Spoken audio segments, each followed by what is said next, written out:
In all my years, I have never seen that type of injury. He was on stilts hanging drywall, and the stilt was rubbing against his leg and must have broke down the skin and ruptured the vein.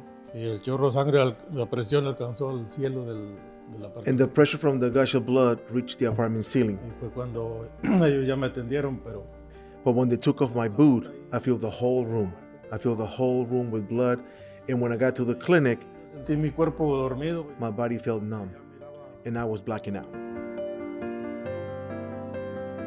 I removed his shoe, and the blood was just shooting across the room into the hallway. Our urgent care teams are incredible at what they do, but they felt that they were seeing more drop-offs or drive-by patients that were severely injured, and they didn't feel like they had the appropriate equipment to take care of them. And so it could be as dramatic as a gunshot wound or a stabbing or even a construction accident. If you recognize life-threatening hemorrhage, you need to act now. And simple steps that we teach through the Stop the Bleed program, like applying direct pressure, using a tourniquet, wound packing, can truly make an impact on somebody's life. The Stop the Bleed program is an initiative, a collaboration by the American College of Surgeons Committee on Trauma to take hemorrhage control education out into the community.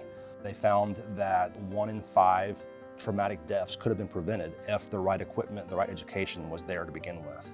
If you are bleeding to death, you can lose all your blood within 3 to 5 minutes. Prior to this initiative of going to the urgent cares and teaching them, they did not have this equipment because traditionally urgent cares didn't deal with this type of wounds.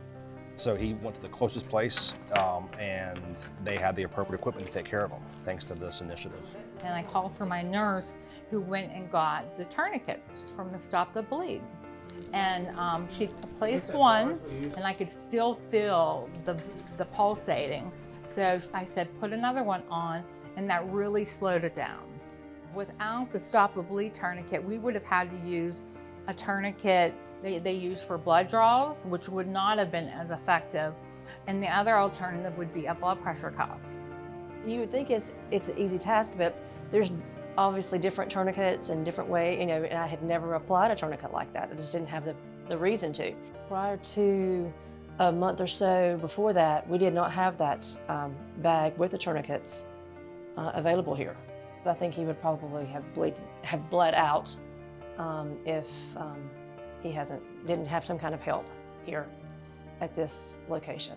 Yo le agradezco mucho a las enfermeras. I'm so grateful for the nurses from that clinic because there were 8 nurses and all of them were helping me. Porque eran como 8 enfermeras y todas estaban ayudándome.